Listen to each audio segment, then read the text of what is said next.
याजूज माजूज वाफिस बिन नूह अलैहिस्सलाम की औलाद की फसादी गिरोह है और उनमें भी कई गिरोह है। कुछ तो 12 फीट लंबे और कुछ सिर्फ एक बलिस्थ छोटे, कुछ के दुम, कुछ की सींग और कुछ के लंबे लंबे दांत और कुछ के इतने बड़े बड़े कान हैं कि एक कान को बिछा लेते हैं और दूसरे को ओढ़ लेते हैं। उनमें से कुछ कबूतरों की बोली बोलते हैं तो कुछ कुत्तों की। उनमें से जब कोई मरता है तो दूसरा उसे खा जाता है और मरता भी तभी है जबकि उसकी पुश्त से 1000 बच्चे पैदा हो जाते हैं। यह तादाद में बहुत ही ज़्यादा है। खेतियाँ और सब्जों की तो क्या बात, आदमी, जानवर, चरिंद परिंद बल्कि सांप बिच्छू तक को खा जाते हैं। याजूज माजूज हर रोज सिकंदरी दीवार को तोड़ते हैं और जब दीवार टूटने को आती है तो वो कल पर छोड़कर चले जाते हैं कि कल तोड़ेंगे, और बाहुक्म इलाही वो दीवार पहले से ज़्यादा मजबूत हो जाती है।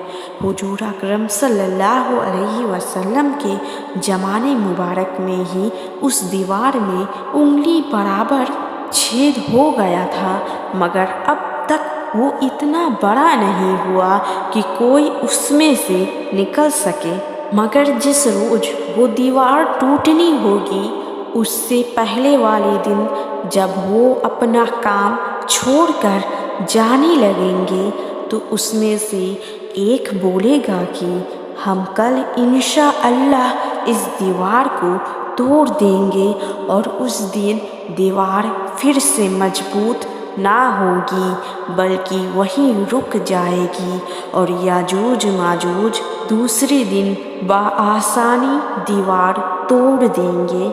याजूज माजूज बहर तबरिया जो कि पानी का एक चश्मा है जिसकी लंबाई और चौड़ाई तकरीबन 21 × 30 किलोमीटर है, वहाँ पहुँचेंगे और पानी पीकर नहर सुखा देंगे। इस तरह की इनके पीछे आने वाली नस्ल, इस तरह की इनके पीछे आने वाला गिरोह कहेगा कि शायद कभी यहाँ पानी हुआ करता था।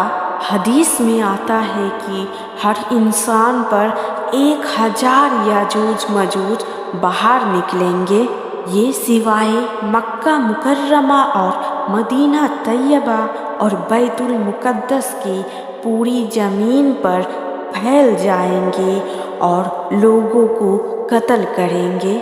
जब लोगों को मार चुकेंगे तो आसमान की तरफ तीर फेंकेंगे कि चलो अब आसमान वालों को भी मार डाला जाए, तो मौला ताला उनके तीरों को लाल रंग में डुबोकर वापस लौटा देगा।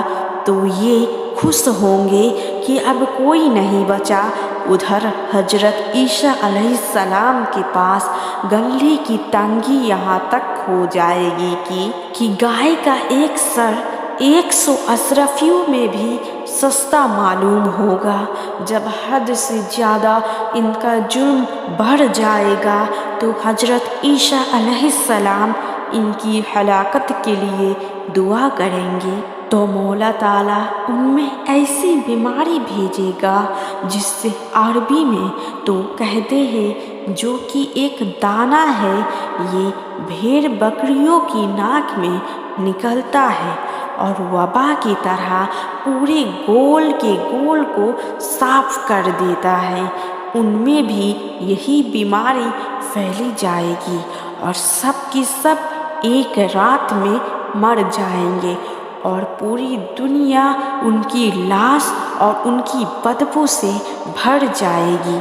जब ईसा अलैहिस्सलाम बाहर आएंगे तो फिर उससे निजात के लिए दुआ करेंगे, तो मौला ऐसे जानवरों को पैदा करेगा जो लंबे लंबे गर्दनों वाले और बहुत लंबे लंबे होंगे।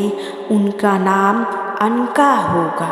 वो जानवर उनमें से बहुतों को खा जाएंगे और बहुतों को उठाकर समंदरों में फेंक आएंगे, और वो बदबू दूर करने के लिए मौला रहमत वाला पानी बरसाएगा, जो कि लगातार 40 दिन तक बरसेगा, और अनाज का हर दाना उसकी बरकत से सेर भर यानी तकरीबन 1-1 किलो का हो जाएगा, और एक बकरी के दूध से पूरा घर का घर आसूदा हो जाएगा।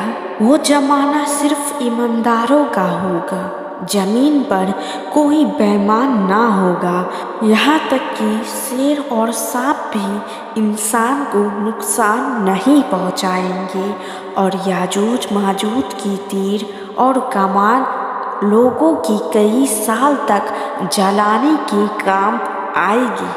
हजरत ईसा अलैहिस्सलाम दुनिया में 40 साल रहेंगे और फिर विसाल फरमाकर हुजूर अलैहिस्सलाम के पहलू यानी रौज़ाए अनवर में दफन किए जाएंगे।